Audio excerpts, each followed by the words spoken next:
So I hope you liked this video. For more information, click the link in the description. To put a ton of time into the game first and really understand what all these settings are before I made this video. If you alter these settings and change them in the way that I'm going to show you in this video, some of them are personal preference, but others will definitely make you a better player, whether it be through gameplay, like actual playing the game, or just visually, it'll make it feel better, it'll look better, you know what I mean? So, without further ado, we're going to get right into it.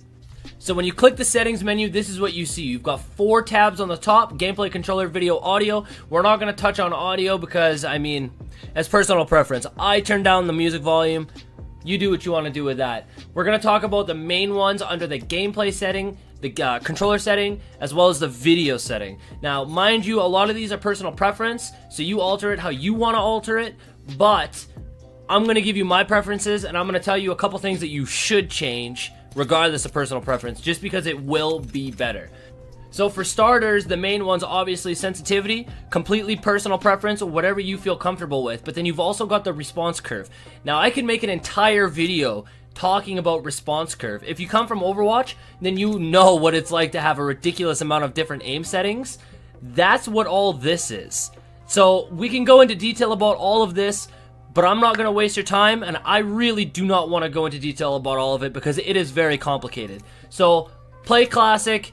That's what I do. If you play Call of Duty, if you play other Titanfalls, basically any other first-person shooter, Classic is the way to go. It is the normal for any other game ever. If you come from Overwatch, steady aim is dual zone.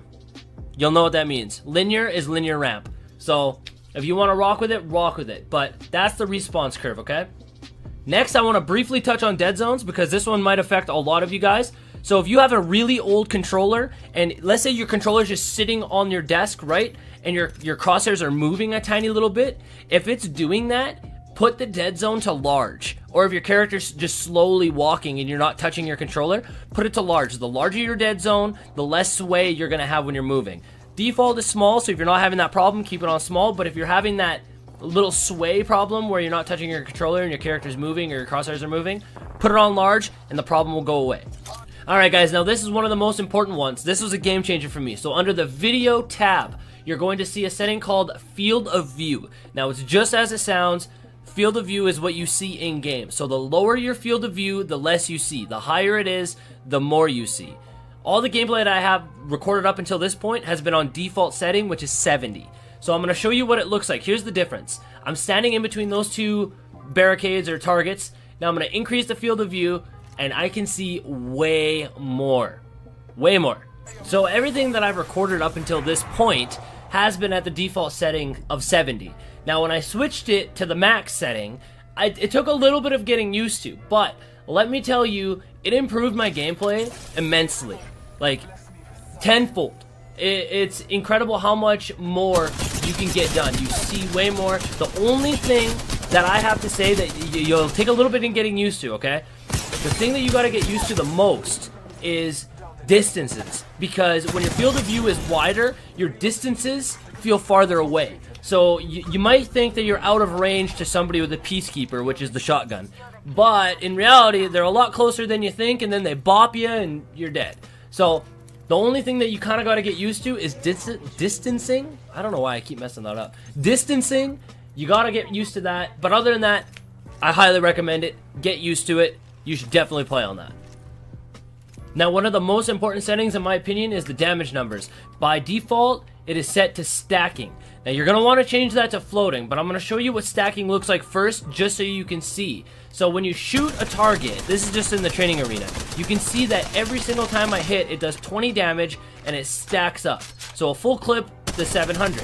Now, when I have it on floating, which is what we have here, you can see that it's doing 20 damage on each shot. Now, why this might be a problem to some people, like it was for me at the beginning, I would hit somebody, we'll say 3 times, and it would do 20 3 times.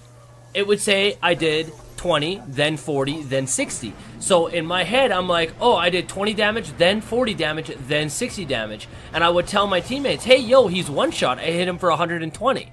Messing up a call-out like that is kind of important in this game, right? So, like, if he's not actually one shot and you're telling everybody he's one shot and you only did 60 damage, Yeah, I mean, you're not doing your part, you know? Whereas, if you have it on floating, at least you know exactly what you're doing. You can do the math yourself. You can figure it out. I highly recommend it. Switch it to floating if you haven't already. That's the next one. Besides the field of view, that's another important one. Now, the last thing I want to touch on is the interact prompt style.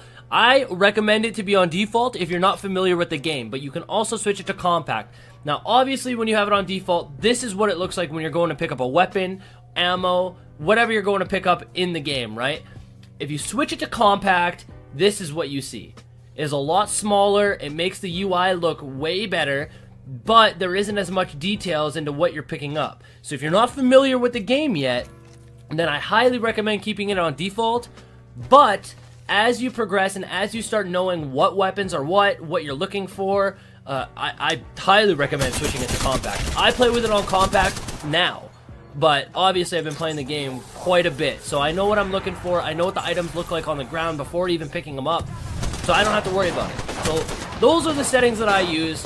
Feel free to use them. My sensitivity is a little bit high. Probably going to turn it down a little bit, to be honest with you, but I hope it helped. I hope you learned a little something. Those are the most important. Obviously, there's a little bit more in there, but I don't think that there's much I can give on